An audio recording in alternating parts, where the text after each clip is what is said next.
Hello and welcome along to Diecast Restos. I'm Jason and this is a Siku Audi 200 5T. This casting was produced by the West German manufacturer between 1982 and 1988.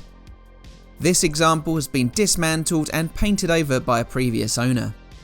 They obviously decided they preferred a dark blue to its original metallic green. This is how it would have looked when new, although this one has a tinted yellow windscreen. Here's how a real 200 5T looks. While Siku's Audi 200 had a production run of 6 years, it could only be found with few variations during this time. The most widespread are the metallic green-bodied cars with either a smoke or yellow-tinted window piece. These had red interiors that incorporated the tail lights, a white plastic steering wheel, multi-spoke Tampo printed wheels, and a front bumper that incorporated the headlights. A rarer metallic silver Siku was also produced. From 1984, a license to produce Siku castings was granted to Hungarian firm Mecsi Toys. They would produce models in their own factory and sell them under the Mecsi name alongside Siku branding. The 200 was one of the chosen castings. It could be found painted a flat bright green, red or silver.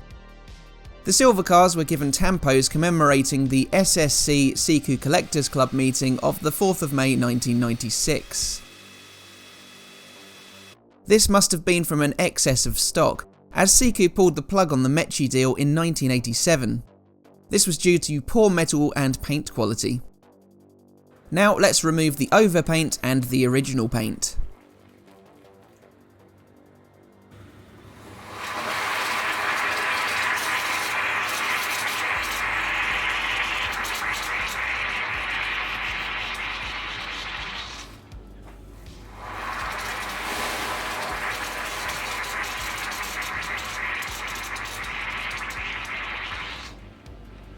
Despite all that caustic soda, the condition of the original paint underneath the blue was so good that it couldn't shift it all on its own.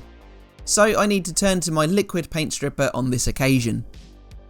Last year, 2023, I restored Siku's earlier C1 generation based Audi 100 LS. That was in the same metallic green as this, so I'll leave a link to that here and I'll show both Audis together on the turntable in the outro.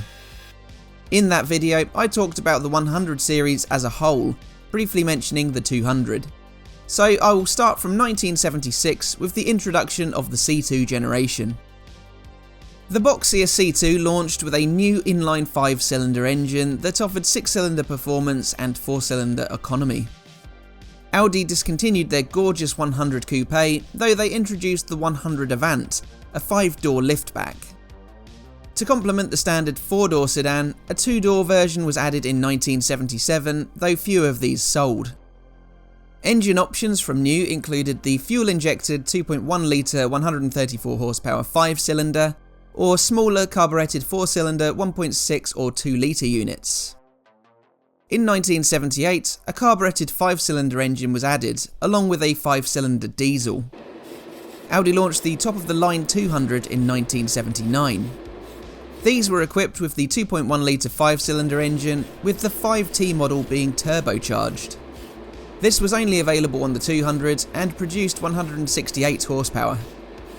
Completing the lineup in 1980 was the smaller 1.9 litre 5-cylinder engine.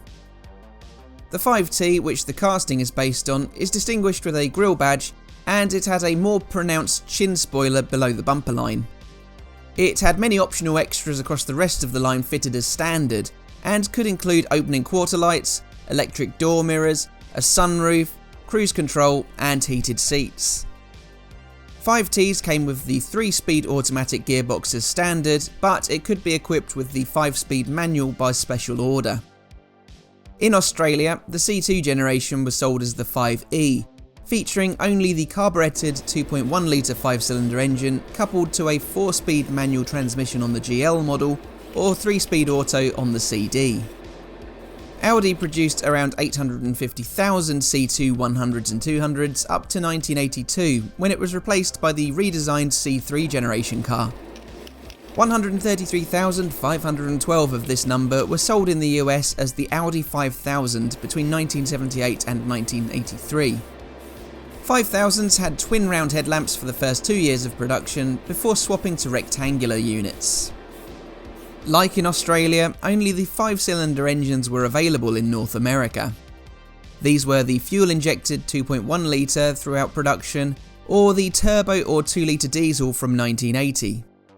A 2 litre turbo diesel was available for 1983 only. The diesel was only available with a 5-speed manual gearbox while naturally aspirated, though an auto became a possibility with the 1983 turbo diesel. The NA car was never sold in California. The 2.1 turbo of 1980 had 20% less power than the Euro equivalent, and it had to run reduced boost pressure. This only came with the 3-speed automatic box, but it did receive the performance upgrades, which included larger wheels and firmer suspension. The 100, 200 and 5000 were replaced by the new low drag coefficient C3 for 1983. When I stumbled upon this model, I could have sworn it was based on a car that was from later than 1979. The turbo in particular, with its boxy but angular appearance, strikes me as a car from the later 80s to early 90s. I guess Audi were just ahead of their time with their design work. Anyway, I'm now reassembling my 250. After sliding in the polished headlights and front bumper piece, I pop in my smoky tinted window. Then I need to push hard on the doors to get them to connect properly. This was the first time I'd needed to push on the doors like this on any Siku. But with those in, I next place in the steering wheel. This era of Siku are great as they are so over-engineered. There's a place or a connector for everything, this interior included, which has its own central post for security. With that all locked down, all I need is the polished base to seal all of those components in. I replaced the old flathead screw with my own 5mm M2 type and tapped the rear for a 3mm one. Here's how my repainted and scratched Siku Audi 200 5T once looked.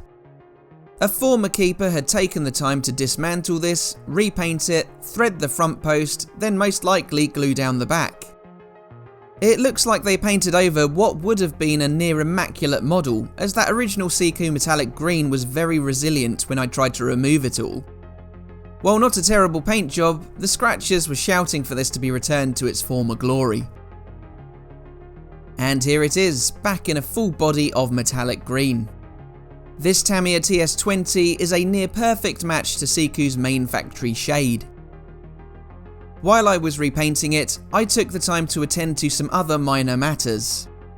This included washing the plastics, polishing the transparency, polishing the base and bumper pieces, and tapping that rear post to accept a screw rather than glue. I'd usually do something with the wheels, but they were absolutely perfect to begin with. Again, it makes me think that the blue paint modification must have been done to a model with few, if any, imperfections. But what do you think of my restoration and this model? Let me know by leaving a like and leaving your thoughts in the comments. Please subscribe if you haven't yet done so, and stick around to see the C1 and C2 together in the outro. So all that leaves me to say is thanks for watching, and I'll see you again for the next one. Bye for now.